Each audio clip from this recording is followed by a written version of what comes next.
Oi pessoal, seja muito bem-vindo, você que é empresário do setor de bares, restaurantes, buffets e similares, enfim, você que é empreendedor nesse setor tão importante para a economia brasileira, que é o setor da gastronomia, que envolve turismo e gera muita riqueza para o nosso país. Meu nome é André Peixoto, eu sou advogado e hoje a gente vai conversar sobre um dos temas mais importantes na vida das empresas, que é a parte da regulação específica que a gente encontra no nosso setor. A gente tem um universo de legislação muito amplo e tem mais um instrumento normatizador, que é a Convenção Coletiva de Trabalho, que é o nosso tema de hoje.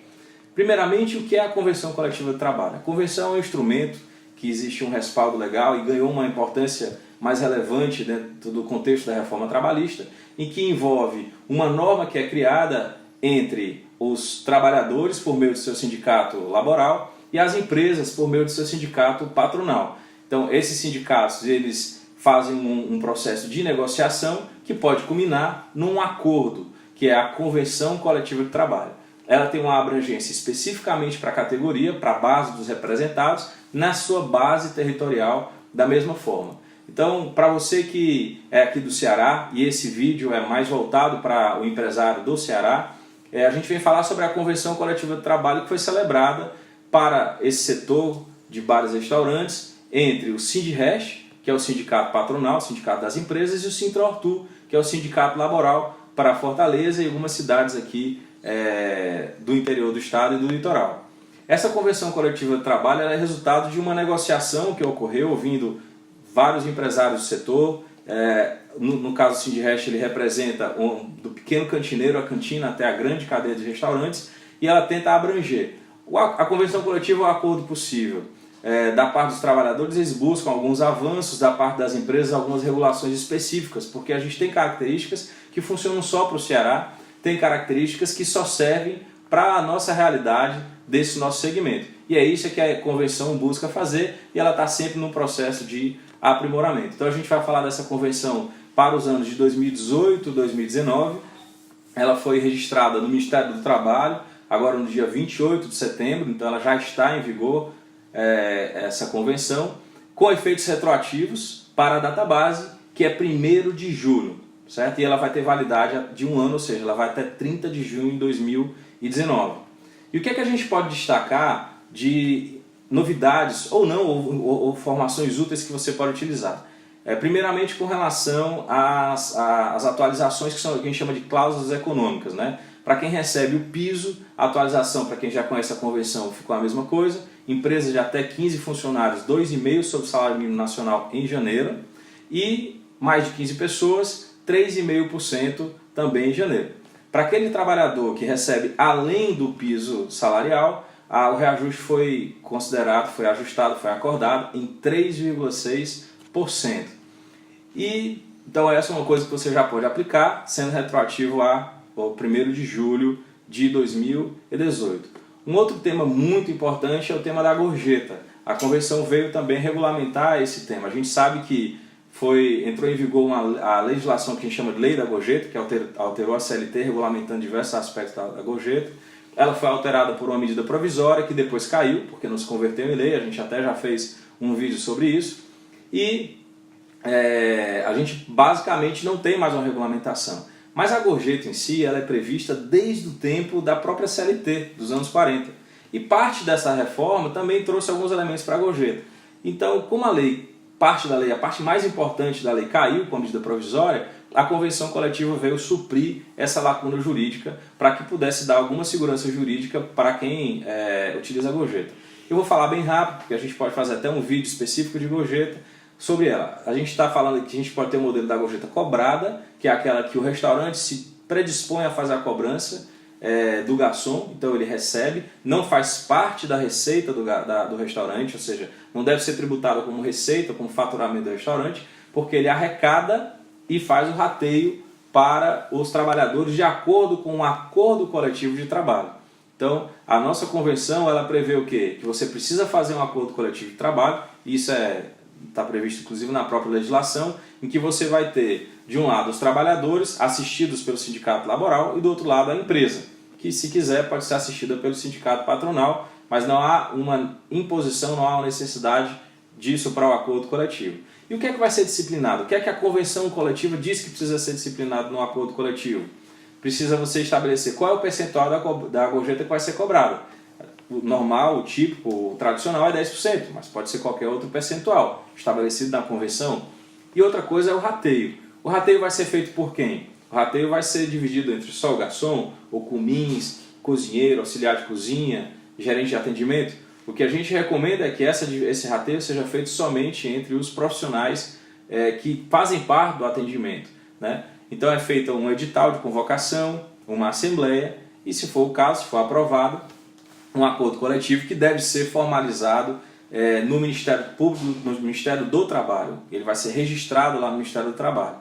E nesse acordo coletivo você pode colocar itens como, por exemplo, o que tinha na lei que caiu, o percentual de retenção.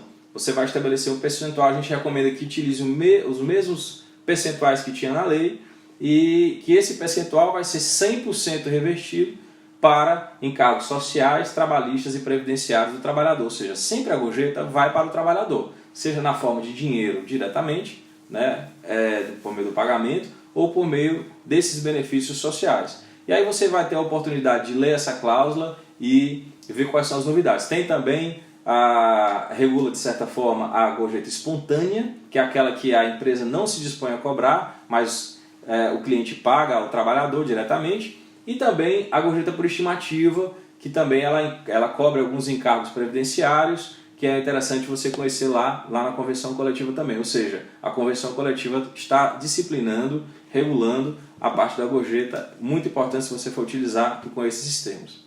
Um outro tema importante que a convenção coletiva traz é com relação ao banco de horas. A gente sabe que a reforma trabalhista, que alterou a CLT, ela disciplina que se você tiver horas a compensar, aquelas horas extras, né, compensadas no mesmo mês, não precisa de ter nenhum contrato individual ou coletivo. Se for até 6 meses, você precisa ter um acordo individual e a partir de 6 meses um acordo coletivo. O acordo coletivo pode ser acordo ou convenção, e a própria convenção já disciplina que esse ajuste pode ser feito diretamente com os empregados. Isso é interessante porque às vezes é muito comum precisar trabalhar em domingos e feriados, que é exatamente onde tem o maior movimento dos restaurantes, e muitas vezes o empregado ele quer tirar essa folga junto com as férias, ou ele quer tirar essas horas extras, esses dias que trabalhou a mais, ou com um feriado na cidade dele, na cidade do interior que ele tem lá, que é um feriado mais à frente. Então isso você ajusta por meio da convenção, fica autorizado a ajustar diretamente com o empregado.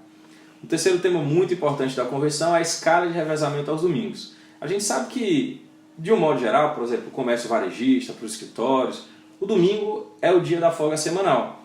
Mas para o setor de bares e restaurantes, como é também para supermercados, para hospitais, para esses serviços essenciais que são utilizados nos finais de semana, nos domingos e feriados, existe uma escala diferente. A gente sabe que precisa de muita gente para trabalhar nesse período, inclusive para quem cobra gorjeta ou para quem tem comissões, para o trabalhador é muito importante porque é o dia que ele tem um faturamento maior. Então, nesse caso da escala que foi instituída, é uma escala que a gente chama de 6:1. Mas, na verdade, ele quer dizer o quê? Que a cada período de 7 semanas, ele precisa ter um dia de folga adicional aos domingos. Ou seja, se a folga semanal do trabalhador é segunda, ela vai ser sempre às segundas-feiras. Agora, a cada 7 semanas, uma delas você vai ter, além da segunda-feira, a folga aos domingos. Então, essa é uma escala que está prevista em convenção, é já praticada desde que existe a CLT, há décadas para o setor de bares e restaurantes. Houve alguma controvérsia, né, com relação a ela, mas a gente entende que com a reforma trabalhista que deu esse status de norma, de lei, à convenção coletiva, a escala de revezamento não está entre o rol dos itens que não podem ser negociados, colocada na convenção coletiva, que é um ajuste que é feito dos trabalhadores e das empresas.